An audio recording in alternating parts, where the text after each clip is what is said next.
All right, what's up, everyone? Welcome to another episode of 2 a.m. in Sweden. I am one of your hosts, Hayes, aka Shifty, with the one, the only Steven at Steven_Springs. Steven, how you been? How's life going? Things are good now. Penn State 1-0, big W over West Virginia over the Mm-hmm. weekend. Happy to see that, of course. Second week of school. Mason refused to get on the bus this morning again. Your boy was not like me. I was not happy about that. It's frustrating. We don't need to get into that again.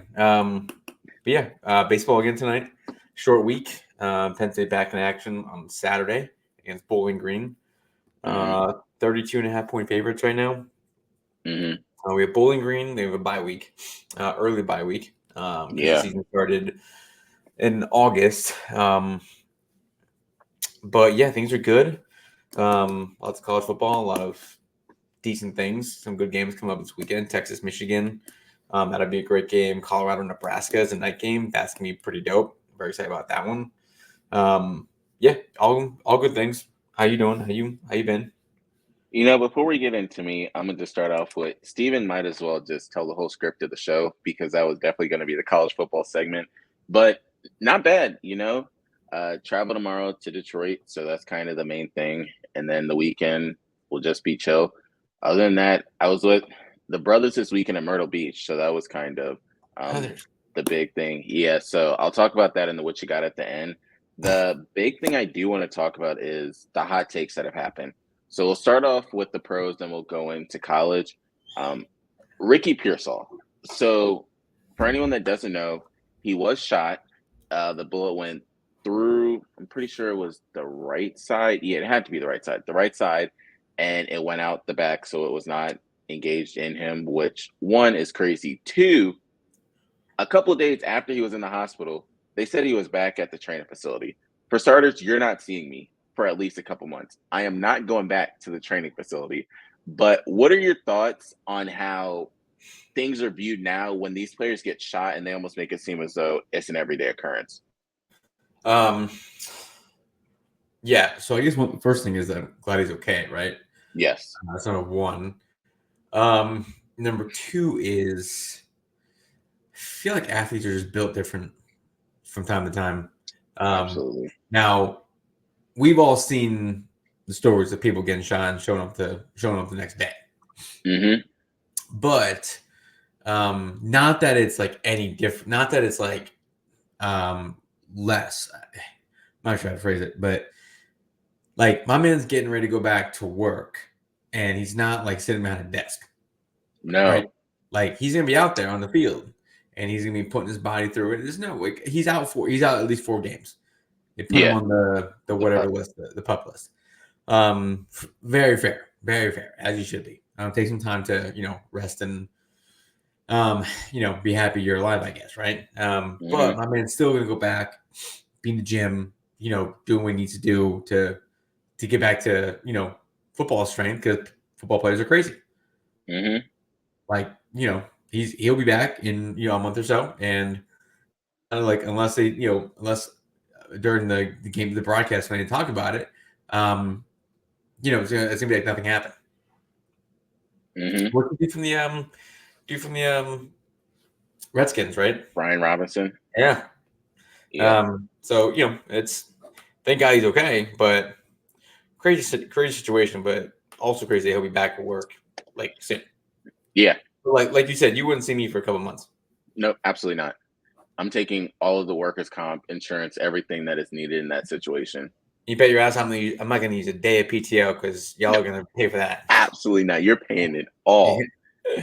So the other crazy part that I wanted to bring up, and as everyone knows, each year I try to get more into the college sports side of things. Florida State's done.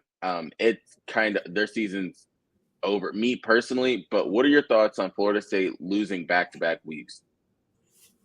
Yeah, their season. So they can win 10 straight games and win the ACC and get in. Now, based on what I've seen the last 2 weeks, is that going to happen? No. No. So yeah, their season's over with, and I think I hate Florida State. It's just super like super ironic that it's happening to them, and like comedic because of them They were going trying to 13-0 leave. last year. Yeah, they went 13-0 last year, won the ACC, and did not get in the college football playoffs. But it's Mm-hmm. like no one wants to see your sorry asses get in the playoffs. You play in the ACC. It's not that good of a conference. They have a ton of ranked teams, but like in terms of like where they are compared to the Big Ten and the big, even the Big 12 and let alone the SEC. No, they're poop. Mm-hmm. They're top 10. They lost a ton of guys, and they were probably overrated to begin with. And the last 2 weeks have proved that. So, you know, yeah, their season is pretty cooked already, which is I think I find it hilarious. And they got dismantled in the bowl game against Georgia, gave up like 1 billion points. So yeah, this is this couldn't their season could not have started any better for anybody outside of Tallahassee. Mm-hmm. Or they done. I've read the message boards; they're cooked. But this could not have happened to a better team to start the season for like the rest of college football. Hilarious. Yeah. They're top 10, and then within 2 weeks of the season, they're out of top 25. Yep. Yeah. So, but they got to go win. Oh, we lost Christian. Florida State has to go win. They got to go win 10 straight games and win the ACC to get back into the playoff conversation. Now, if there being 12 teams, we lost you for a second. But what I was saying was Florida State has to go win 10 straight games and win the ACC for them to get back, which is possible, like entirely possible. They have a ton of on their team, not a lot of experience, but a ton of athletes. So, we'll see. Am I going to put my money in that? No, but stranger things have happened. But yeah, I'm happy that their season is pretty cooked already. Other part to the hot take that I wanted to bring up is Arizona's receiver and LSU's receiver. So we're going to start off with Mr. Kyron Lacey. For starters, there are certain things that you do not need to do while you are on the football field, and that's one of them. Do you feel as though, although what he did, he is still a solid wide receiver? Yeah, I mean, like, I say this, I say this a lot, but it doesn't really matter who you're playing. Like, all right, how do I want to put this? So I don't put a lot of stock into like these week 1 games, right? Like Penn State played West Virginia, that's different. But like Ohio State played Akron, like you could put up 50 on them. Like Arizona did it against New Mexico. New Mexico is dog shit. But on the same token, like you still got to go out and do it. Yeah. You still got to go out and execute. I told everybody, and this will be on the quick slants. I told everybody what was going to happen against West Virginia. I told everyone Penn State was going to dominate. I knew it. Like I wasn't blowing smoke. I'm all in, like more so than I am other years. Having said that, my thought process was okay. And as much as I hate him, Emmanuel Wacho said this like about Penn State. Is like, okay, yeah, they went out and did what they needed to do or should have done. He said it in a very arrogant way, as he always does. But he's right. Like we were drastically better than West Virginia. We should have gone out and did what we did. Same thing with these receiving numbers. And there was a couple other players who did that on over the weekend. You still got to go out and do it. It's impressive. Now, do I expect him to do it every game? No. 300 yards is no. That's like a once a season thing. But 4 touchdowns. Still, yeah, also impressive. First year, I think the 4 touchdowns is sometimes like more impressive, like that higher of a number. Yeah, like you got you got to get open. Like and these dudes are trying everything they can, and they just can't stop you. And you just got one of those games. So I don't put a lot of stock into it, but again, to still go out and do that, no matter who you're playing, is impressive. So I'll give you that. So my other thing, now I want to end up diving into other things week 1, but also look into week 2. So starting with the week 1 in review.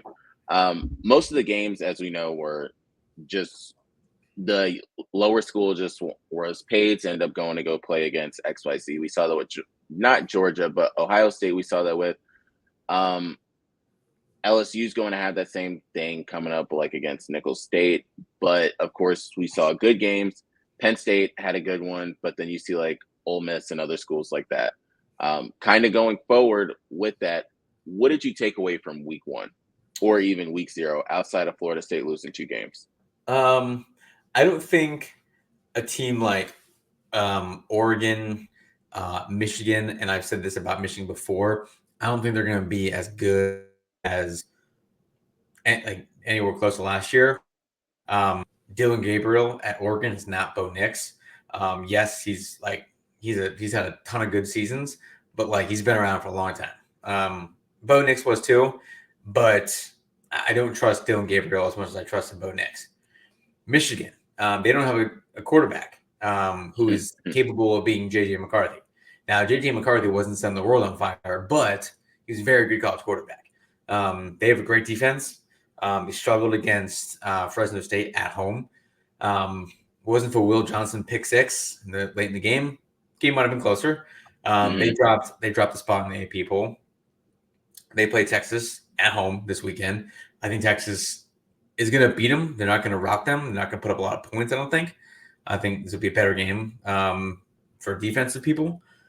But, you know, I don't think you find out much in the first couple of weeks, but you can definitely you can tell by watching more so in college than the NFL. I think LSU is going to suck this season. I don't think they're going to be as good. You're replacing a Heisman Trophy winner. That's not easy. I don't think they're going to be that good. So USC's win against them might not be as good like in 2 weeks or 3 weeks when LSU might be like 1-3. So there's that. And by the way, did you watch the USC LSU game? I did. Did you see how USC celebrated afterwards?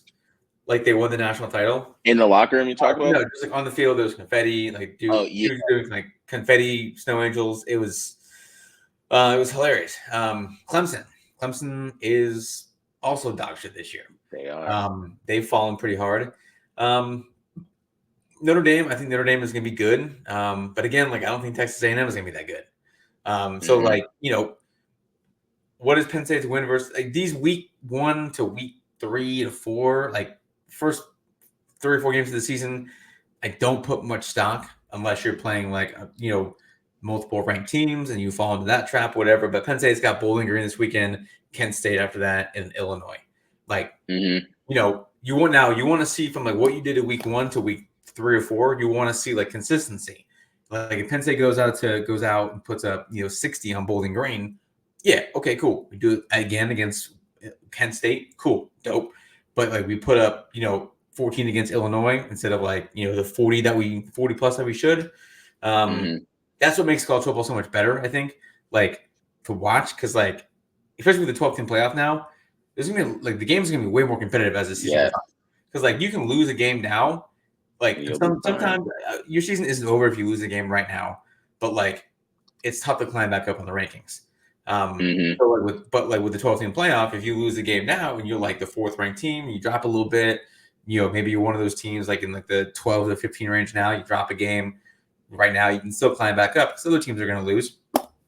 So I think it's going to be a really good season for college football. But we'll find out a couple more things in the coming weeks. I think Colorado, dude, I get it. Travis Hunter might be the best player in the country. He's a top. He's a very special talent. And this man just likes to play video games. Yeah, he seems like a normal dude, but just has a supreme talent that not other players have. And we'll talk about his transition to the NFL at some point down the road. But Colorado's defense is ass. Their defense is so bad, and I don't mean just what you're seeing. If you really watch, the most basic things, they're just not doing correctly. Coverage wise, they don't like to tackle. And they don't have a lot of depth and boneheaded plays. So they play Nebraska this weekend, and it's at Nebraska. I get they have Travis Hunter and Shedeur Sanders and Jimmy Horn Jr. who put up a boatload of numbers this year, by the way. but like their defense is just. But like they're gonna have to, like for Colorado to win like 10 games, Shedeur Sanders has to be or Travis Hunter has to be the runaway Heisman Trophy winner. Yep. They can't like those guys cannot have a bad game, and Shedeur Sanders did not, and neither did Travis Hunter. But like they have to do that literally every game. Like Drew Aller or like Will Howard at Ohio State or Jackson Dart at Ole Miss. Those guys can have like an off game, and because they have elite defenses, because Penn State has an elite defense, Drew Aller can go like 11 of 25, 2 touchdowns and 2 picks, and we still win the game because we have an elite defense. Colorado can't do that. Like Shedeur Sanders can't have a bad game. That's it. Him and Travis Hunter are like they have to be the runaway favorites to win the Heisman at some point, like later in the season. If Colorado wants to win the Big 12, if they don't, like their defense is so bad. They're going to give up 40 points a game, but they're going to score 45 a game. You know what I mean? Yes. Like they're just it's going to be. But like that's what's going to make Colorado so fun. That's what makes their season entertaining. It's like they were 4-8 last year, but like everybody watched because those two have to have massive. They only won 4 games. They won 4 games, but it's like you're watching. I'm not watching because of Deion Sanders. I'm not. I've been over this before. I'm not. I'm watching because those are 2 of the best players in the country. And like as a college football fan, like I want to see. I'm not rooting for Colorado. I'm rooting for those 2 in particular. Like I want to see those guys have Heisman Trophy caliber seasons because like they can. Because like if they do, like Colorado's going to be right there, and it'll be a better storyline for like the overall arching college football drama. But like they can't have bad games. So like it's going to be very interesting to see how long that lasts. Yeah. So last thing we'll talk about with this is FCS coaches poll came out as well. South Dakota State and North Dakota State are still 1 and 2 because of the teams who they lost to were in the FBS. That's why number 3 is Montana State. I don't have to go through all of that, but the big thing is it just shows you how good South Dakota State and North Dakota State are if you can lose and still be number 1 and 2 on your side. The next thing, we're going to switch to the big boys now, and we're going to go over to the quarterbacks. So in the NFL so far, we've done the top 10 tight ends, top 15 wide receivers, and now we're going to do the top 10 quarterbacks. It's really a tier 1, then there's a solid close tier 2, and then you have the rest.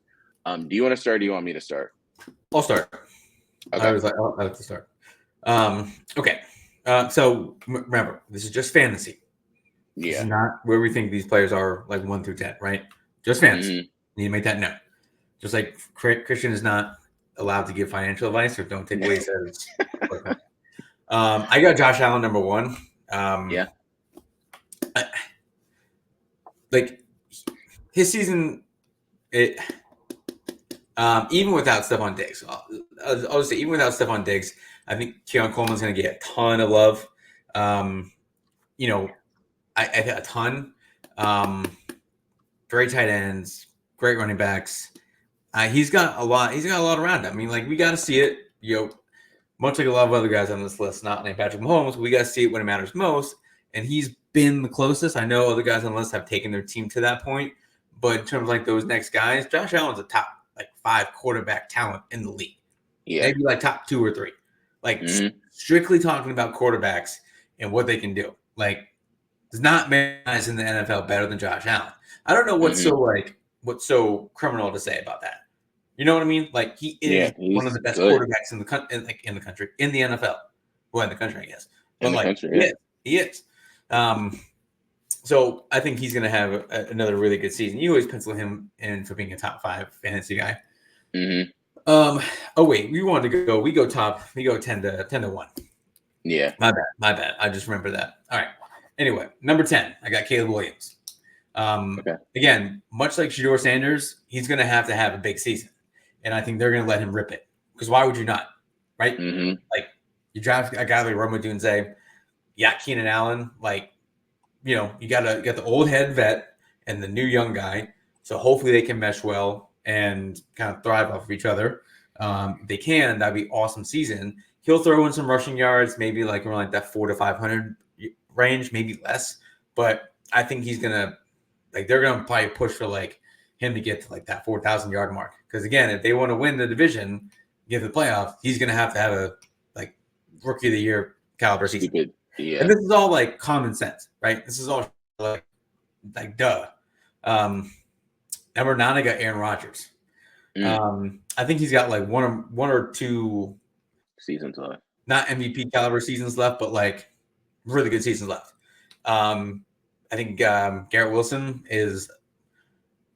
I think this could be like a massive leap year for him to go to like a top talent and really show that they can do it. Now, when Aaron Rodgers is throwing you the ball, kind of makes things a little bit easier. But again, back to what I've said in the very beginning, still gotta go and do it. And still gotta go and dominate. So I got Aaron Rodgers. Kyler Murray, I got number 8. I don't know why. Like, I don't know why. That's good. You know why? Like, I don't really know why. He's capable of it. Yes, absolutely capable of it. Having Marvin Harrison Jr. I think helps. Another common sense thing. I don't know what the realistic expectations are for Marvin Harrison Jr. Like talking like 1,500 yards. Is that what we want? Because he can go do it. Like he can do it right now, for sure. I've seen him do it. So I think Kyler Murray is going to have a bounce back season. Dak Prescott, he doesn't have a choice. No, he does not. That's it. He doesn't have a choice. And he's going to throw the ball at CeeDee Lamb 200 times this season. So, yeah, he doesn't have a choice, though. Number 6, Joey B. Burrow. Again, like, he's going to throw the ball at Jamar Chase a ton, right? A ton. And he's just he's a special talent. He's really good, really fucking good. So, like, I'm expecting him to have big season, right? Like, this is all like, these guys should have big seasons. Yeah. If they have big seasons, they're going to be at the top of this list. He could be higher on this list, and thanks in large part to Jamar Chase, but nonetheless, go back around and throw the ball and get it to him. Number 5, 5 through 1, I guess you could you can do whatever you want with it. 5, I got Jalen Hurts. That's crazy. He could be number 1. And I'm going to regret this. He can be number 1 because of how much talent he has around him to get him the ball to. Like when you think about, he's on the left side, he's going to have A.J. Brown. On the right side, he's going to have Devontae Smith. He's going to have John Dotson. Shout out to Penn State. Shout out to Penn State again. He's going to have Saquon Barkley behind him. Saquon, exactly. And Saquon's backfield. And Saquon's healthy. Like, we all know how much I love Saquon Barkley. And when he's healthy, he might be the best player in the league. One of the best. Exactly. Yeah. So, and who's their tight end? Goddard. Yeah, exactly. Yeah, thank you. Exactly. You have five weapons, and not to mention the rushing touchdowns he's going to have and the rushing yards he's going to have. Now, if Saquon starts to go one way, like his season, he might get a lot more touches, like running the ball wise, just keep feeding him. But I kind of regret that already now that I think about it. But I'm leaving at 5 just because I'm already there. Number 4, Lamar Jackson. Lamar could also be number 1, but I think they don't have a wide receiver in any capacity. Like their receivers are as good as us. Like Mark Andrews is not Travis Kelce or George Kittle. You can toss him the ball 10 times, but with Kelce and Kittle, I think you can do it more in different ways. You can only put Mark Andrews in so many different spots. But factor in Derrick Henry. He's gonna get a lot of touches. Maybe not as much as he would have 2 years ago if they had him or whatever. But that's gonna take away some yards from Lamar in terms of on the ground. And not having a wide receiver is gonna take away some yards with the air for him. So Lamar could be number 1. He might maybe end up being closer to 10 than number 1. And in terms of the, I don't think he's winning MVP this season, by the way. Number 3, I got Patrick Mahomes. Can you guess who number 2 is? Looking at this list compared to mine, I'd say C.J. Stroud. Right.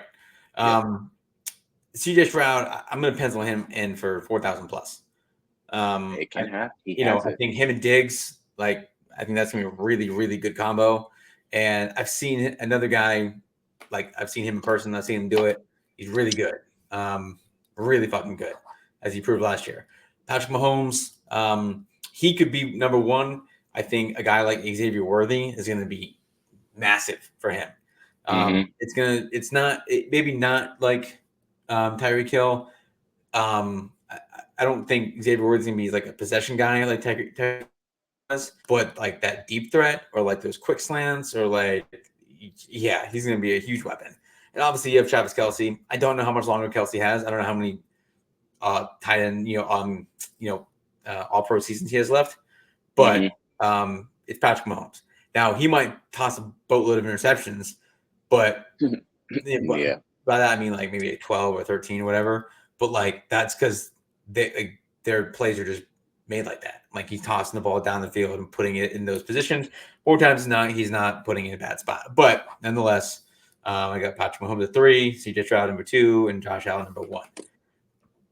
All right, so 10, Caleb Williams, Rodgers number 9, Kyler Murray number 8, Dak Prescott number 7, Joe Burrow number 6, Jalen Hurts number 5, Lamar Jackson 4, Patrick Mahomes 3, Stroud 2, Josh Allen. So the crazy part about that list. Huh? I definitely regret that list. So what's crazy is, and it'll probably break up some, we have a very similar list. Because I have an honorable mention that's different than Steven's. Mine is Jaden Daniels.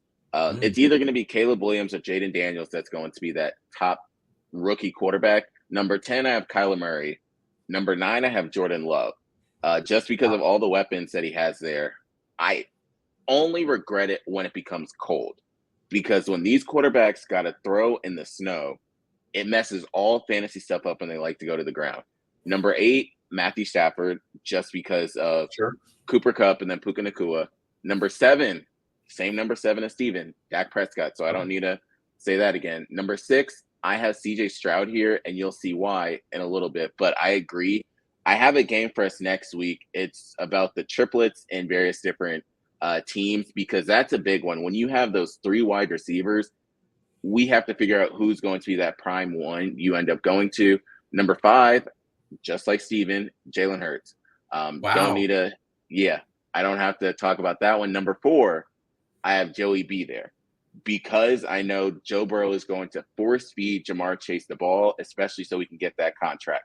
T. Higgins is going to get force fed the ball too, so we can get that contract wherever he goes. And Jermaine Burton is that third person people need to think about because of the fact if Higgins leaves or Chase leaves, Burton stepping up into that position. Number 3, I have Lamar Jackson. And then same reason Steven has him. Number 2, I have Patrick Mahomes. That's another triplet situation that nobody in this world knows who's going to be number 1. We don't even know who's going to play. Hollywood Brown is injured. Rashee Rice, we don't even know when he wants to play. Xavier Worthy is the only one that will be there guaranteed. And then number 1, just like Steven, no reason to say it. I've said it since day one, Josh Allen. So that's kind of really how that list goes. And then the second part that we're going to go into, and we're going to zoom through this, I will not talk a lot when we do this, our game picks. So this is what we do every single time. We'll go through it. Yeah, so we'll go through this super quick. The first game is Chiefs-Ravens. I'm going to go Chiefs. Casey. So I have Chiefs as well. Green Bay against the Eagles. I can't wait to see. I think the winner is whatever team comes back with lesser diseases. Yes. Or less like shooting victims. I'm going to go Eagles, though. So I'm going Eagles too. That's terrible, just all around everything that's happening there. Steelers, Falcons. I'm going to go Steelers. They have a good defense. We'll go with that. I'm going Steelers. Cardinals, Bills. Bills. I have the Bills as well. Titans, Bears. I'm going with the Bears. Titans are poop. I don't care for the Titans. I'm going with the Bears. Pats, Bengals. Bengals. That should be easier, Bengals. Texans, Colts. I'm going to go one of those random opening weekend disappointments. I think Houston loses. I think C.J. Richardson has a good game. I'm going to go Colts. I have the Texans. Next week, I also have saved for us to talk about Anthony Richardson hype. Jacksonville against the Dolphins. Ugh, Jags bother me, dude. I don't know why. I'm going to go Dolphins. I don't need to say it because I always say it. Fuck the Jags. Panthers Saints. Shitty game, dude. I'm gonna go with the Saints though. You're going with the Saints? Yeah. I got the Saints in that one. Vikings Giants, another not good one. Ooh. Let's go Giants, I guess. Maybe this is the season of Daniel Jones. Hey, I have the Vikings in that one. Raiders Chargers. I'm gonna go Raiders. Jim Harbaugh's a cheater. I'm the Chargers because of Lad McConkey.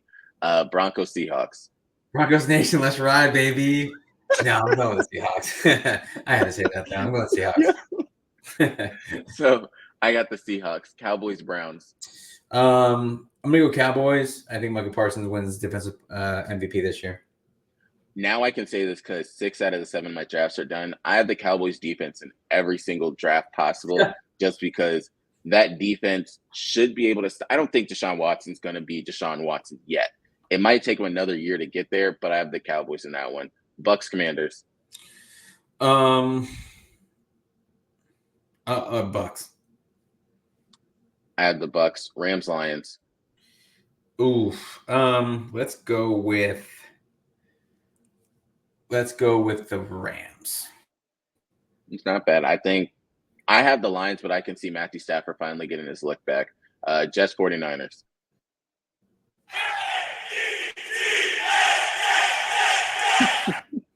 You hear that? Yes. All right, more time. He was ready for it. I'm going with the Jets. I got the 49ers. That one will be a good game. Aaron Rodgers, please play more than 3 plays. Otherwise, it'll be chaos going all around everywhere. So we ran through that one quick. Next week, we will end up doing game picks. We will finish up with the running backs, and then we will talk about the 3 wide receiver setups that are happening in the NFL and who we think is going to stand out of the rest with those. And we'll talk about college football. What you got?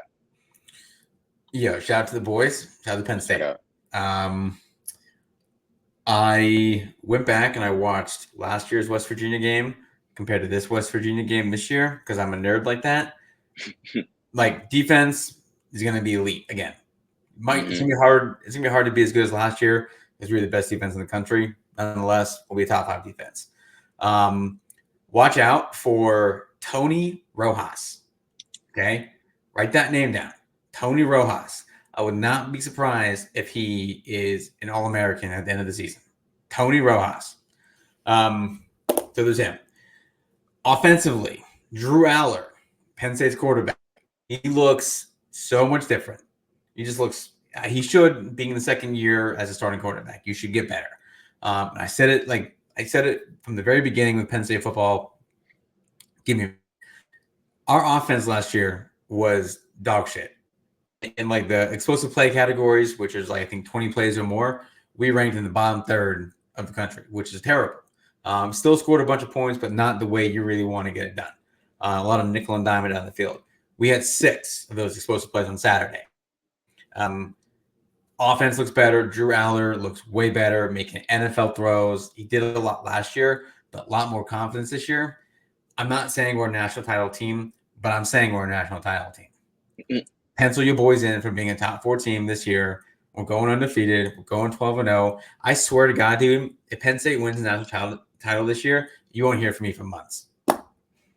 Like I'm just gonna go. I'm gonna go on a 6-month bender, and like you won't see me for 6 months. You want to hear from me? My phone will be dead, gone. Probably gonna leave me. If Penn State wins the national title, dude, swear. I'm not saying it. I'm not saying it's gonna happen, but I'm saying it's gonna happen. So there we go. So if you want to continue to stay up to date on everything Steven talks about or what he's even talking about, make sure to listen to the quick slants that he usually puts out weekly. It'll be Thursdays. Check the ones.